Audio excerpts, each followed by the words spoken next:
Hi, my name is Sarah Irwin, and this video is regarding my Exceptional Child Summer 2 course. This video is about the article summary and critique project. The project stated to find 10 articles concerning exceptional children. In the syllabus it said to talk about 5 out of the 10 articles, so today I'll be discussing the articles listed. Into the Wilderness by Elizabeth Nielsen. Parent-Driven Group Yields Influence on Dyslexia Concerns by Christina Samuels. Number of U.S. Students in Special Education Ticks Up by Christina Samuels. Personal Technology and the Autistic Child, What One Family Has Learned by Alexandria Samuel. And 3 Mistakes Made Worldwide in Getting Children Ready for School by Christy Petty. Into the Wilderness was written from a viewpoint of 2 parents, Elizabeth and Dennis. Elizabeth and Dennis describe their story of their journey of dealing with their twice exceptional daughter. The article gives a clear meaning of what it exactly is to be twice exceptional. So when you're twice exceptional, you can have a learning disability but also be gifted as well. So they didn't know what to expect when they walked into their daughter's special education class one day. Extensive assessments for possible learning disabilities as well as tests associated with giftedness had been previously completed on their daughter, Katie. The results showed that Katie's IQ score to be on average range and her performance score to be very superior range. However, there was a 36-point difference between her verbal and performance IQ score. Elizabeth and Dennis immediately wanted to focus on their daughter what she could do rather than what she couldn't do. However, the district cannot receive double funding for a child who is twice exceptional. So the parents quickly discovered that there were other children just like Katie, who both needed services in gifted education as well as special education. During this time, the U.S. Congress passed the Jacob Javits Gifted and Talented Students Education Act. The purpose of this act was to support nationwide research and programs regarding gifted and talented students. After months of research and endless meetings, a proposal was written, a budget created, and a grant submitted to support gifted students with disabilities. As a result, the Twice Exceptional Child Project was funded. So this is really important for teachers to know because they can have both a gifted and a learning disability child in their classroom, and they need to know how to target these children in learning in the education field and what they can do for those children, and definitely to be informed on what it means to be twice exceptional because it is definitely overlooked and not a lot of people hear about twice exceptional children. So this is the first article. The next article is Parent-Driven Group Wields Influence on Dyslexia. So dyslexia falls under a category of specific learning disabilities, and it is known to affect the way that people write and their oral language. Dyslexia advocates feel that teachers seem to lack the proper knowledge regarding disabilities. New Jersey parents shared concerns of the school's reading intervention education that they were lacking specific training. So as a result, the influential movement called Decoding Dyslexia had emerged. Dyslexia-related legislation has been passed or proposed within 20 states. Decoding Dyslexia's biggest priority is to mobilize parents in support of regulations that would define dyslexia in state law, require students for screening for reading disorders, and offer dyslexia-specific professional development for teachers. The movement supported Bill Cassidy of Louisiana on his purpose amendment to allow students to use federal teacher training fund to support professional development on dyslexia. Unfortunately, this amendment did not pass. Many students are becoming labeled as having behavior problems as well as other labels other than dyslexia. So as a result of the lack of funding for professional development, students are not getting the appropriate services. And this article gives a better understanding of what it is to be dyslexia and how these group of parents or advocates came together to start the movement of decoding dyslexia and what their goals truly were. It's important for teachers to understand what it's like for those students to be dyslexic,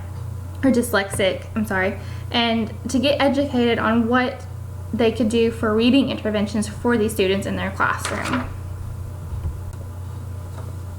The article, Number of U.S. Students in Special Education Ticks Up, is talking about that since 2011 and 2012 school year, students covered under the Individuals with Disability Education Act has increased based on recent available federal data.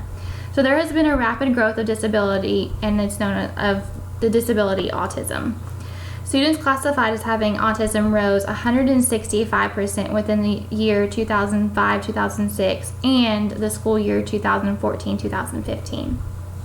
Over the 10-year span, students with other health impairments such as attention deficit hyperactive disorder, epilepsy, and mobile impairments, and bipolar disorders increased to 51%. The president of the National Association of State Directors of Special Education states that about half of the populations of kids have severe disabilities, major behavioral issues, and medical issues. He also states that the cost associated with educating kids with disabilities has significantly increased. The largest specific learning disability group covered under the IDEA is dyslexia. There are several factors that could be influencing the overall child count number and the shift in the categorization. For example, children with disabilities are being reclassified, and as a result, the rise of response to intervention educational frameworks has been designed to provide targeted assistance to academically lagging students. Special education counts could also be low due to the No Child Left Behind Act. However, the reason for this previous incline is still unclear.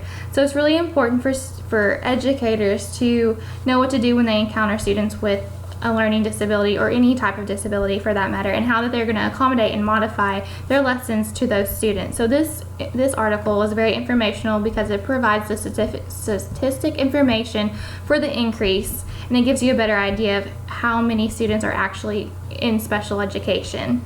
And it's important for educators to use professional development to know what to do with those students too that will be in their classroom. The article, Personal Technology and the Autistic Child, What One Family Has Learned, is about pretty much apps, online activities, video games, can be both fun and educational for children. And parents can find it hard for them to tear those children away from the video games and apps. But, however, this online world can be a danger to children with autism. And research has found that children with autism can become prone to video game addiction. It is said that the highly structured, predictable, and immersed experience of gaming can reinforce the rigidity of autistic brains. They have also found that parents and advocates believe that technology can help autistic children develop strengths and address their challenges. This article is through a viewpoint of a father with a child that has been diagnosed with autism, and they have tried different ways to incorporate video games and apps into his daily routine. And Samuel, the author, states that his son was recently diagnosed with autism, and him and his family have explored the ways technology can address autism.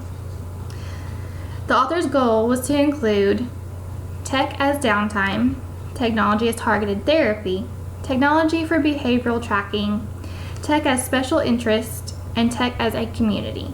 Autistic people can become easily overwhelmed. Screen time is a way for them to escape and have quiet time. And there is not an answer if technology helps autistic children or not, or if it's harmful. But this is a good article to look at, and for an educator to know what technology can help a child with autism in your classroom and what apps are out there. So it's really important for teachers to explore the different apps and games that are educational, but that can also be a way for a child with autism to kind of wind down or help with any behavioral problems in the classroom as well. So I think as an educator, it is good to get familiar with the learning disability of autism and what autism truly is, as well as the different games and apps that are educational that could possibly help a child with autism in your classroom. Lastly, the article Voice of the Field, 3 Mistakes Made Worldwide in Getting Children Ready for School, is about that the definition and practice of school readiness varies, and the primary focus of it is to address the achievement gap. However, negative side effects have resulted in many policies and practices. So this article focuses on 3 mistakes that are focused on children attributes and absence and other ecological variables, compliance and uniformity, and standardization of testing and instructional practices. And this article also gives how to correct these mistakes. And in order to correct these mistakes, they need to emphasize on extraordinary, build upon a unique talent and gifts of children, and allow educators to make decisions regarding the delivery of effective and differentiated instruction. So the 3 remedies that this article encourages are to conceptualizing readiness as a relationship and seeing the child as an integrated whole, and expecting the value difference. A readiness policy or practice needs to acknowledge that learning and development is greatly influenced by social interaction and experience. Policies and practices should avoid focusing on the child's ability to demonstrate a set of discrete skills. It should focus on the integrated or clustering of skills into a functional whole to teach all children, regardless of the social, developmental, or cultural influence required. Authentic assessment practice that rely upon using multiple methods and techniques. So this article gives a new perspective of how the proper ways and policies and practices that you can achieve school readiness in children to make them prepared for school. And I think educators can find this article beneficial because of the tips that it provides and the mistakes that are made. So I think it's very important for teachers as a whole to figure out how we can make children ready for school. And this is the sum up of my 5 articles out of the 10 that I have summarized and critiqued.